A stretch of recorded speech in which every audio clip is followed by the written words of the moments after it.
Alpha, báwo ló ṣe ṣẹlẹ̀ now? I don't understand. Báwo ló ṣe get sex tape? But ayé lele lórí phone, ayé lele. This is your life. Bro, not just my life. That is my life, the life of my unborn children, my prospective wife, my family, everything. Gbogbo nǹkan mi ló wà ńbẹ̀.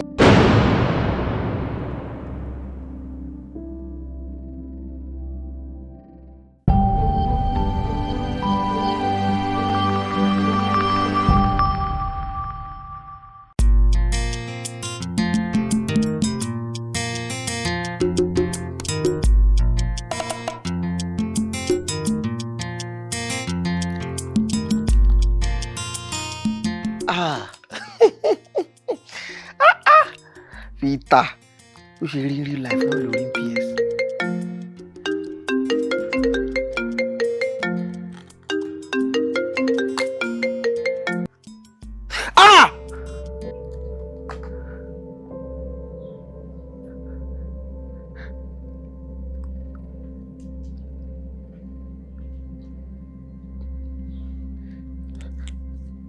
Hello? Yes. Morayo.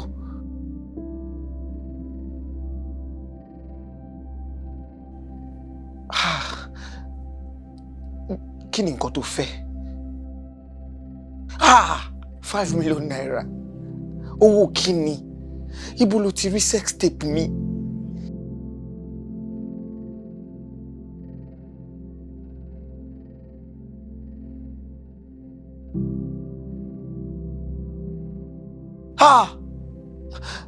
Morayo, dúró ní sùúrù. Ṣé o rí nǹkan tó fẹ́? Morayo, hello? Mo gbé.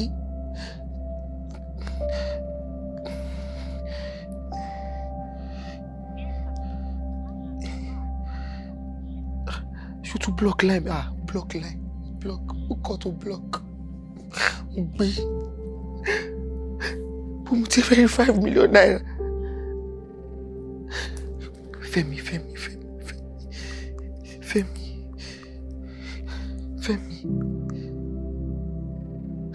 Bro, where you dey?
Bá rí ọjọ́ bí iye bí plan ṣe ń lọ lọ́wọ́ lórí ẹ̀. Ọjọ́ náà sẹ̀ á dùn débi pé àwọn Lion Ladies Club wọ́n bọ̀. Wọn ti wá ní iye ẹ̀bùkú o, wọ́n ń bọ̀ tìletìle ni. Lọ́jọ́ tá à ń wí, pẹ́pẹ́ ya kùn. Ọjọ́ yẹn máa dùn. Ẹ lè imagine. I really appreciate that. Mo mọ̀ gba ṣe bẹ́ẹ̀ yẹn ni. Mo mọ̀ yẹn. No. Ọ̀gá. Mọ́mí wa, in fact, àní ẹ ṣe báyìí sẹ́, tẹ bá ráwọn tó ń bọ̀ ọjọ́ yẹn, ìjọ yẹn ó máa lágbára. Gbogbo ètò yẹn ó ń lọ bó ṣe yẹ kó máa lọ. Tell me something. Ẹ̀yin ṣàlọ́ ẹ ṣe báyìí. Ẹ ṣe báyìí. Gbogbo eléyìí ń lọ lẹ́ni ìsinmi. Hey, mommy. Ekasuma. Mama, I'm good. How are you? She fine? I'm okay. And you? Great. I'm good. She wapa. We need to share one or two things into Wasileni. Ọ̀tún máa ń kọ́. Ó ti gbàgbé ni, bó dágbére fún ẹ. Yeah. Oh, just keep mind me. But anyway, Joe. Ọmọ bàbá ẹ̀ náà. Ṣoúnjẹ wà. Ebi ń pa yìí o. Àwọn oúnjẹ yìí náà, ó ti fi èyí tó jẹ níta ìṣeré tán. Àbí kí la fẹ́ ṣe náà? Mọ̀dínà. Jẹ́ pàdé wà kó kí máa jẹ. Oh, better. Àṣà ṣì wọlé freshen up náà. Yeah, definitely. Ẹ káàsán. Báwo ni àti láti wá? Kí ló ní fún ọmọ mi? Kí ló lè ṣe fún since tó máa fast nù kí ṣe díẹ̀ bí pa. Kí lẹ fẹ́ jẹ sá?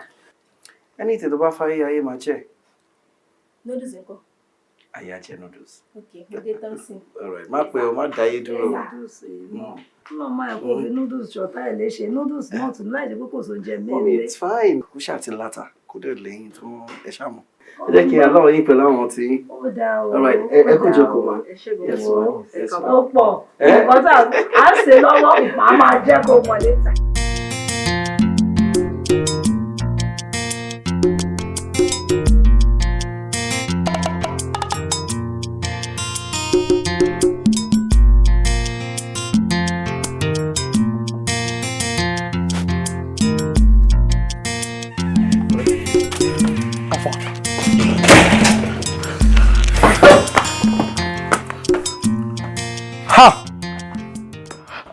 Báwo ló yẹ ṣẹlẹ̀ náà? Don't understand. Báwo ló ṣe get sex tape? Gbogbo ayé ìlélẹ̀ lórí fóònù, ayé ìlélẹ̀ this is your life. Bro, not just my life. That is my life, the life of my unborn children, my prospective wife, my family, everything. Gbogbo nǹkan mi ló wà ńbẹ̀ yẹn. I don't even understand. Kò tiẹ̀ yé mi. I am frustrated, pained. Everything is going wrong with me right now. Kò yẹ bí ti bá ọ̀rọ̀ yìí wo ni wọ́n náà sọ lẹ́nu yìí. Ọ̀rọ̀ wo ló sọ lẹ́nu yìí? At least tí ó bá tiẹ̀ yé, wọ́n ti ṣe ìrántí kankan náà. Kí ló rántí? Mi ò tiẹ̀ mi kò tiẹ̀ yé mi. But you see, the only thing tí mo kàn rántí ni.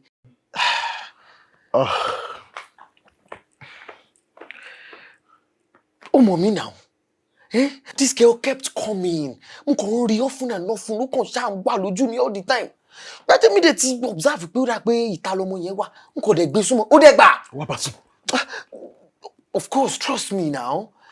In fact, just last week ni mo ní ká pàdé l'hotel.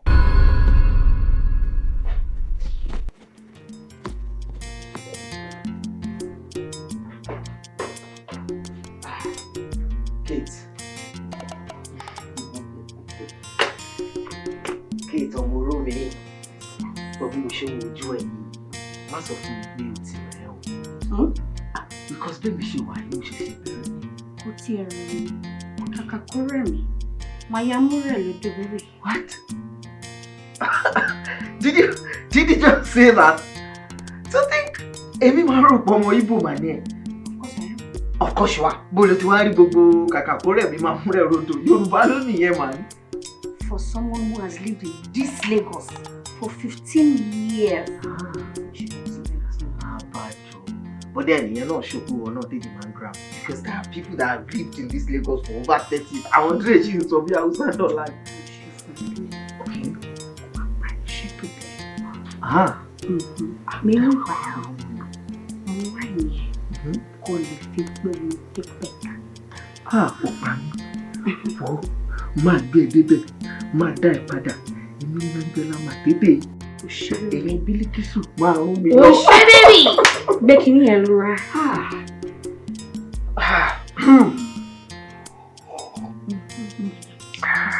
Jẹun tán.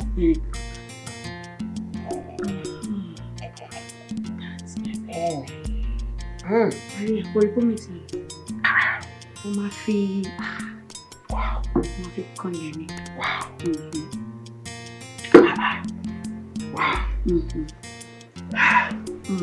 Ṣé ti yá ni? Máa pa ẹ lójú. Pa mí pátápátá. Rún mi bàjẹ́. Rún mi bàjẹ́. Rún mi pa. How about you lose guard? What you lose guard now? Like, oh, sure, oh, certain pé ọmọ ẹ̀ ó drug ẹ ni. Drug me. Báwo làwọn ọmọ ẹ̀ ṣe báyìí? Báwo ló ṣe báyìí? Báwo ló ṣe get it tó báyìí? Ó ti sùn lé jù náà bọ̀bọ̀, ó ti sùn lé jù. Kó tí máa sọ fún ẹ ní sharp boy. Ṣé kò tó ẹ́ sìn? Ayé ẹ̀ lélẹ̀ bí náà. Ayé ẹ̀ rí bí báyìí. Kí ni way forward ọ̀sẹ̀? Kí ló ṣe pé kò mú wá sí? 5 million. 5 million? 5 million wo kí ni? Fún gbogbo rubbish tí wọ́n ti try pẹ̀lú wa. Ṣé mo sọ fún yín pé kò fi àwọn bọ̀bọ́ yìí sílẹ̀? Jola, why are you talking like you don't know me? Ṣó mọ̀ wípé mi ò kí ń dáríjì èèyàn bọ̀rọ̀. Okay, bó lọ ti fẹ́ rí 5 million? Báwo ló fẹ́ ṣe? Ó máa wà ní. Ṣorí Kate, òun gan ló yẹ kó fún ní national award. Same Kate? Exactly. Ṣó rántí ìgbà kan tí Kate sọ pé she can do anything for money. Bí mo ṣe wá Kate lọ nìyẹn o. And guess what? Ọpẹ́lọpẹ́ Kate tó fún mi ní gbogbo details bọ̀bọ́ yẹn. I went to the bar to manage. Mo rí, àmọ́ kò rí mi o. Yes. Kò ń ṣe dandan kó lójú ẹ̀. You can actually get a mask to cover your face. Kò ní wẹ́ni tó wà nínú kìíní. Mask or no mask. Mo sure n ko ngan ní fẹ́ kí nude òun jáde. And everything tẹ́ bá fẹ́ ló máa ṣe. I know. Okay. Can you do it? 2 million naira. 2 million naira bíi ti báwo? Bí a kò lọ ṣe fúnra rẹ̀ ń gbà yẹn. Yóò dàbẹ̀ ni pé o mọ risk tó wà involved. Mo mọ̀ pé ó wà risky, but at least obìnrin ni ẹ́. Anyways, my bargain pẹ̀lú as 1.5 million naira. Fair enough. All right. Máa ṣe 500 fún ẹ nísìn. Okay. As soon as tó bá ti make payment yẹn, máa balance ẹ ní 1 million naira. Are we good? Yeah, fine. Okay. Check in send details, monsieur. Ó yá. In fact, ẹ pé fún mi jẹ́ kí n tẹ̀ ń sìn. 0016. Mo dẹ̀ fún ní àwọn details ẹ̀. And she did. Ìyẹn Kate náà. The length that which people go just to make money. Ó ga o. Ọ̀rẹ́ mi, mo ti ní kó fi gbogbo yẹn lẹ́fẹ̀ẹ́ mi. Má ṣe gbogbo iṣẹ́ yẹn tán ṣó ti understand. So má bother mind ẹ̀. Àmọ́ 5 million ti wá pọ̀ jù. It's not too much for me. It might be too much for you, okay? Okay o. Gentle lady.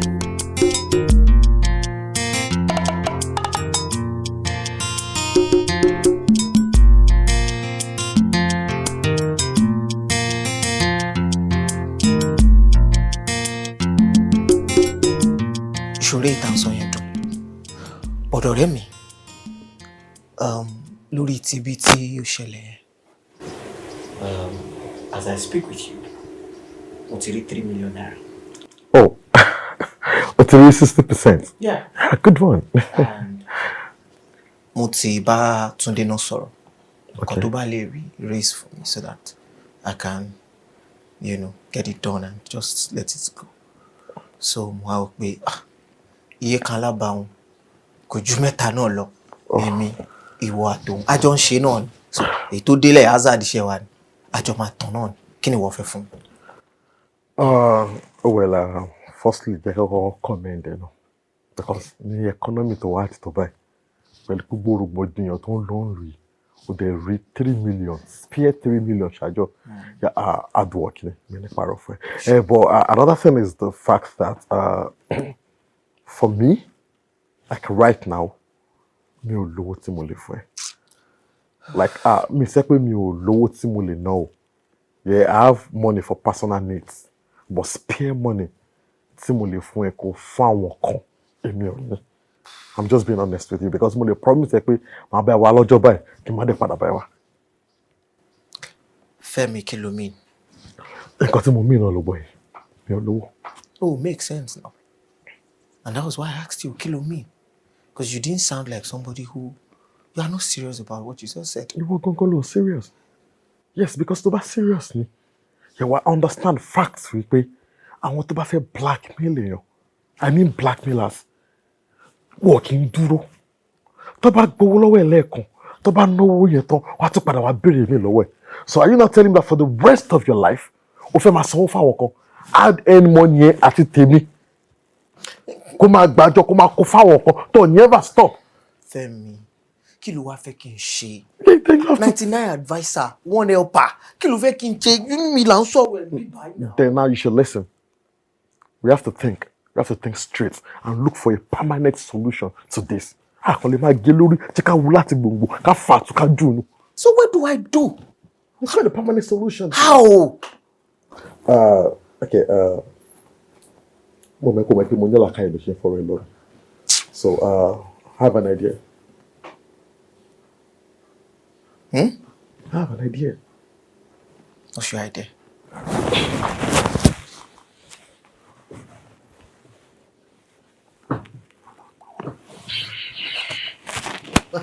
Bright idea.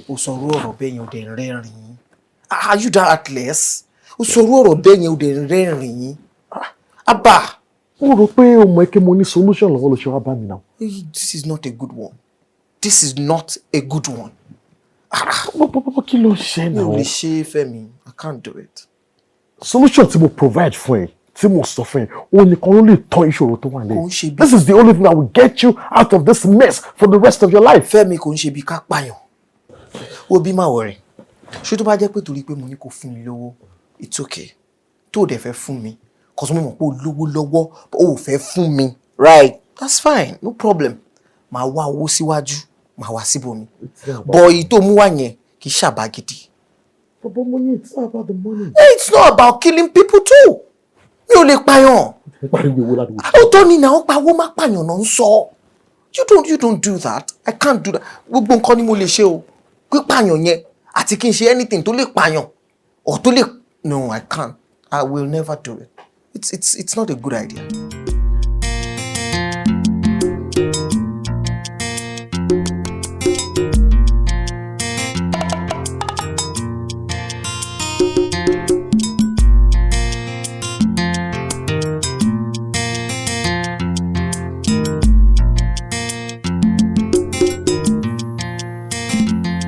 Hello.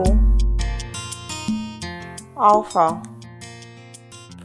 Èní lọ́jọ́ tí mo dá fún ẹ pé. Really? Ó dà ipò fẹ́ make headlines.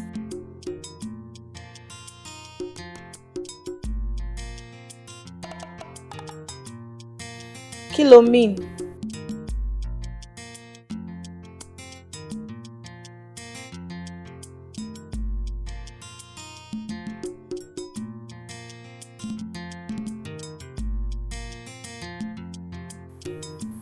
Owó ìkọ́t fún ọmọ mi létí mi ṣá.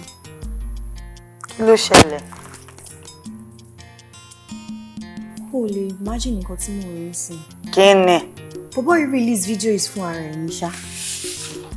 Take a look at. Mo kó. Àwọn ọmọ ìyá wèrè gan-an. Ṣé bí mo dé kìlọ̀ fún ẹ? Mo ní kó fi àwọn boys yìí lẹ̀. Ìwọ ló fẹ́ ṣe revenge. Gbogbo blog ló ti gbé báyìí. Olórí burúkú náà boys yìí o.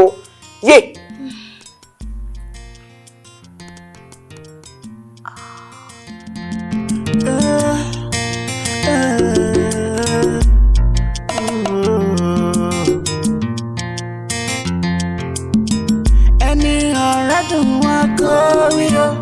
Bí o bá dùn mọ́ kó wá sọ, olólùfẹ́ bá bí o, alábàágbé alábàárìn mi. Ẹni ọ̀rẹ́ dùn mọ́ kó rí o, bí o bá dùn mọ́ kó wá sọ, olólùfẹ́ bá bí o, alábàágbé alábàárìn mi.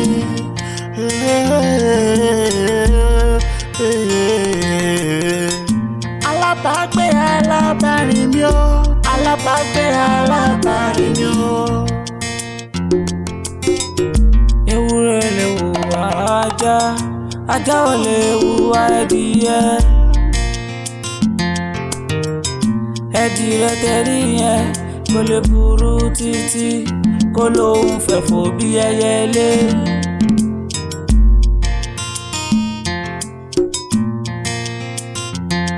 Gbogbo jáde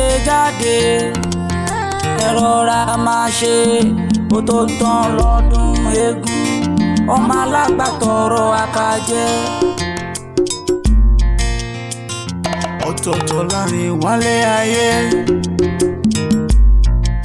Orí ti táyé mú wáyé kọ́ ni Kẹ́hìndé mú wáyé. Kò jọra wọn. Ìka tẹ́rí yẹn o, kò má dọ́gba nílé ayé, kò lè dọ́gba o. Àṣẹ Elédùmarè ọba. Alábàágbé o, alábàágbé o. Ọ̀tọ̀ọ̀tọ̀ láàrin wálé ayé. Orí ti táyé mú wáyé kọ́ ni Kẹ́hìndé mú wáyé. Kò jọra wọn.